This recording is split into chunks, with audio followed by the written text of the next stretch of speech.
We're back with my favorite Mitch Joel that I know. And Mitch, before you got into all of this digital marketing and all that sort of stuff, you had another career as a music guy, and you were a very successful music journalist, and you know everybody. And I'm friends with Todd Dammit Kearns, who is currently playing bass, so you would know him for that. He's been in a bunch of Canadian bands. He's also currently the bassist for Miles Kennedy and the Conspirators, who back up Slash. Yeah. When we talk, we almost never talk about music. We almost always talk about, movies and Star Wars and crap like that, superhero stuff like I like to talk to you about. But we were just talking in the break about classical rock and jazz, and I won't tell everybody the analogy because it'll make sense immediately when you think about it. You had classics, when people are stiff, jazz is when they're too crazy, and rock is what everyone wants anyway.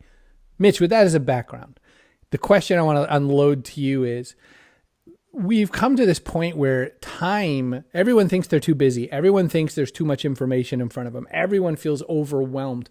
There's a bunch of kids on the React channel who watched a Metallica song, and because the music didn't start until 43 seconds, the lyrics didn't start until 43 seconds into the song, they said, oh, now the song is starting. In this faster world, you and I love rock. In this faster world, how do we teach companies to rock? How do we use these new tools to communicate in a way that makes sense to that sensibility? And talk to me, jam a little with me on that.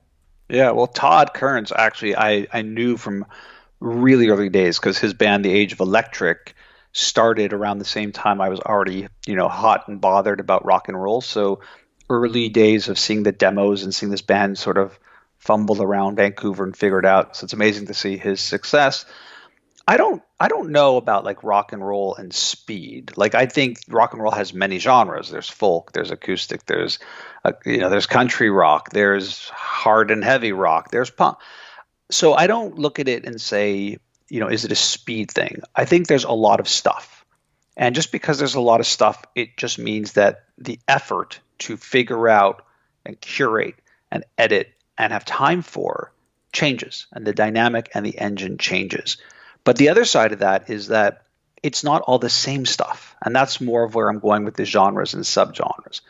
You can, as an individual, decide, I need digital marketing expertise. No, I need search engine marketing expertise. No, I need AI market. And there's somebody out in this world who's got a newsletter, a webinar, a live feed, a podcast, blog posts, whatever.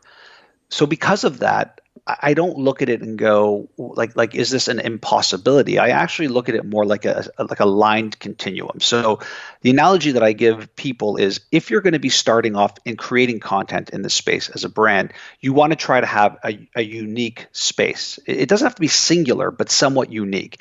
You don't want it to be overly populated, because if there are too many people playing in that space, it's going to be hard to do. So when I look at what I did, I always envision the triangle. It's like brands, consumers, and technology, right? Like, how do brands interact with technology to connect to consumers? How do consumers use technology to connect to brands? How does technology change the relationship? Blah, blah, blah. Everything I've ever created has been around that. When I started doing that, there were very few people doing it. But over time, it became more and more populated. But because I started it from that more unique position, I was able to maintain a unique voice in a non-unique space. And so if you're thinking about it from the brand side, like how do you get ahead? One is try and find unique. If you can't find unique because there are just too many people in your space and doing it, you really have to think of what over time, because it's not going to happen fast, would be a unique voice in this. You might just look at the sort of emotions of voice. Is it happy? Is it sad? Is it angry? Is it fierce? It could even be that type of nuanced slant on it that would make it work. So that's more my take, is are you unique in the space? Do you have a unique voice in the space? What would it take to get to one of those two bases? In that experience, or in that picking out choices, what do you think of my premise that everything's getting, everyone feels so inundated with content. Everyone feels so inundated with things to consume that well-packaged brevity has become a very specific and needed genre. What's your take? Is that baloney? Is that a thing? And how do people prep for it? Yeah, I think it's baloney. I believe that the sort of thoughts I put out of look, choose text, images, audio, video, long form, short form. And I think if you look at it from that perspective, you'll see people doing 20, 30, 40-minute videos. You'll see people like Joe Rogan doing 2 hours of content. You'll see 4,000 word articles online. And I don't think that it's getting less velocity or more velocity than a tweet or a quick Instagram video or something on TikTok. I think they're just different. And I think different types of content now attract different types of audiences. So it's more about being self-reflective. Like I look at myself and I go, in this world, I feel like my best content comes in long form text and long form audio. Like I don't even consider myself really good at this video and this back and forth. It's just I don't feel it in terms of how I want to create content. So yes, we live in a world of Instagrams and TikToks and quick little YouTubers, but I don't think that that's necessarily the gateway for people because you have the other options. And I believe those other options open up paths of creativity that you could be more dominating in. Like think about brands and Instagram. I still haven't seen like a real masterful marketer on Instagram, with maybe the exception of Seth Godin, who's just done this sort of like sort of mini books on Instagram, which I find really interesting. But that storytelling, how you can push it forward, how to leverage, the sort of tiles that you get. I think there's a lot of runway in terms of figuring it out for that genre, but it's a hard slog. See, the big challenge here is brands don't want to do the brand part. They want the lead gen part. And clicks suck. Nobody clicks, nobody likes clicks, but clicks are the measurement, and that's what everyone's looking for. Clicks, clicks, and clicks. Clicks is lead gen. Branding is brand. Branding is hard, it's long, it's tough work. If you ask the consumer, what do they like best? My guess is it's probably 50-50, right? It's 50% brand telling and brand positioning, and it's probably 50% like lead gen call to actions. And yet, if you look at the average brand, it's like 100 or 90% on lead gen. And that's the opportunity, is to figure out how to create the balance in a world where on lead gen, clicks do suck. I mean, look at all online advertising. The clicking part is not good. And yet that's the metric we use. We don't look at like, what is the brand? There's the opportunity. Okay, this almost sounds like a slap to your response in a way, because I agree with your concept. I agree that, there's so much more opportunity to do better work with branding. And yet, so what people are asking for is the leads. Do you know what I mean? They need those Glengarry leads, and they're feeling more and more insane about it. I mean, the kinds of content, what people hit me up for when I'm talking about fractional CMO, I'm coming back with branding and storytelling stuff. They're like, I just need phones to ring. I just need email addresses. But that's spam. Like, I mean, ultimately that's spam. Like, we have to call it what it is. It's just spam. And clicks are bad. People just clicking on ads and clicking on whether they're targeted or not does not turn into true customers long term. I mean, Avinash Kaushik, the analytics evangelist guy from Google, or now he's the digital marketing evangelist, still a close friend of mine.